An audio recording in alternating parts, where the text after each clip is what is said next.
Hello again and welcome to another time-sticking YouTube video.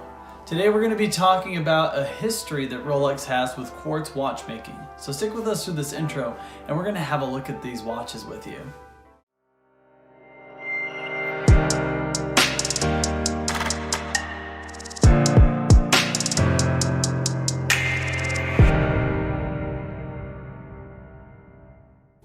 Now, Rolex's quartz endeavors date all the way back into the 1960s and then began production in the 1970s.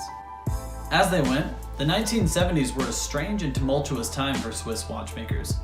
Japanese quartz made its commercial debut at the beginning of the decade, and it was essentially an uphill battle from there. Originally throwing their hat in with other Swiss watchmakers, Rolex lent resources to the development of the Beta 21 movement, which had commercial releases across Swiss brands by 1970. Rolex's first jaunt into quartz watches with the Beta 21 made it difficult to retain certain recognizable features with their case design. Ditching their oyster case design to accommodate this new and shared movement, the Beta 21 took some wind out of Rolex's sails. So by 1972, they turned their R&D toward an in-house quartz movement. This movement, upon its release, would be known as the oyster quartz. Before diving into some of the models of the oyster quartz, we just want to give a little bit of the lead up to these movements. As we previously mentioned, Rolex started out its quartz ventures with the Beta 21 movement. They teamed up with 19 other Swiss watchmaking houses, or maisons in French, in the 1960s. A group started by Patek Philippe called CEH came together hoping to stay ahead of the curve regarding electronic watch tech.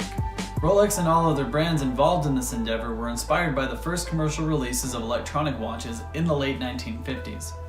Having the resources and the finalized Beta 21 available by 1970, Rolex progressively put out 1,000 of their first quartz-date 5100 watches.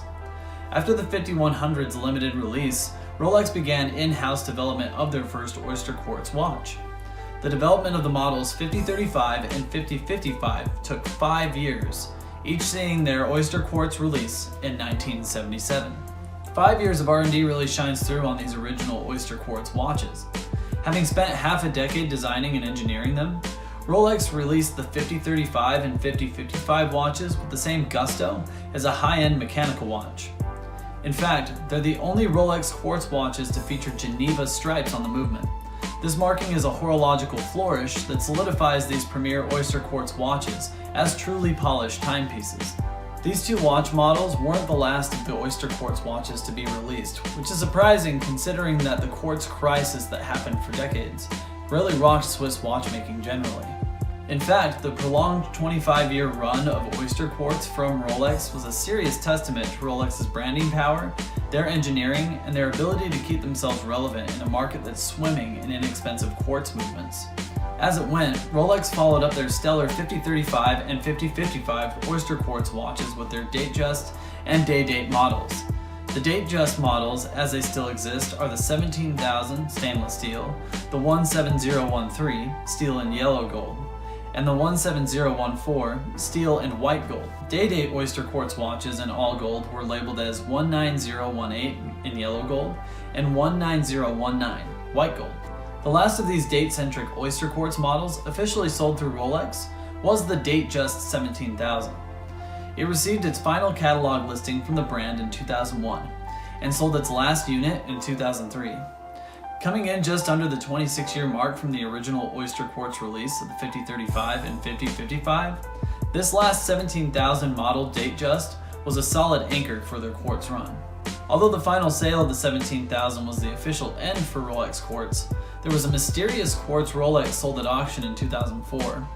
Insiders and industry analysts believe this sale was tied to two in-house movements that Rolex had developed to follow up with previous quartz models.